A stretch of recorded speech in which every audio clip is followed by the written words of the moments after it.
क्या आपको मालूम है कि जो वर्ल्ड ट्रेड सेंटर के हादसे से बच गए तो उन्होंने क्या अजीब बात कही? आइए जानते हैं।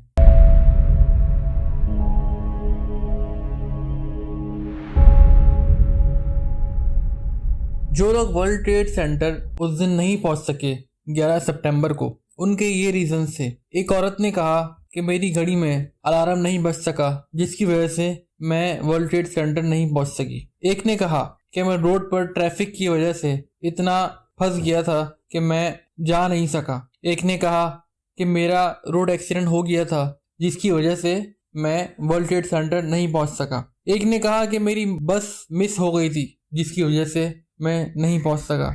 एक ने कहा कि मैं लोगों को खाना सर्व कर रहा था जिसकी वजह से मुझे वक्त लग गया और मैं नहीं पहुंच सका। एक ने कहा कि मेरी गाड़ी स्टार्ट नहीं हुई जिसकी वजह से मैं वर्ल्ड ट्रेड सेंटर नहीं पहुंच सका।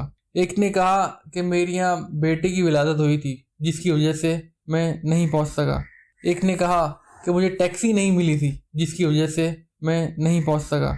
इन सब की बातों से एक बात वाज़ेह होती है कि अल्लाह तबारक व तआला ने हमें जिस मकाम पर रखा है, हमें हर हाल में अल्लाह का शुक्र अदा करना चाहिए और सब्र से काम लेना चाहिए। चाहे हम ट्रैफिक के अंदर हों, चाहे हम किसी भी ऐसी जगह पर हों जहां हम होना पसंद नहीं करते, लेकिन उस जगह होना हमारे लिए बेहतरी होती है। अगर ये लोग ऐसी जगह नहीं फंसते या ये मामला तो उनके साथ नहीं होते तो यकीनन आज ये लोग मौत का शिकार होते, लेकिन इन जगहों ने उनको वहां जाने से रोक लिया जिसकी वजह से वो आज भी जिंदा हैं।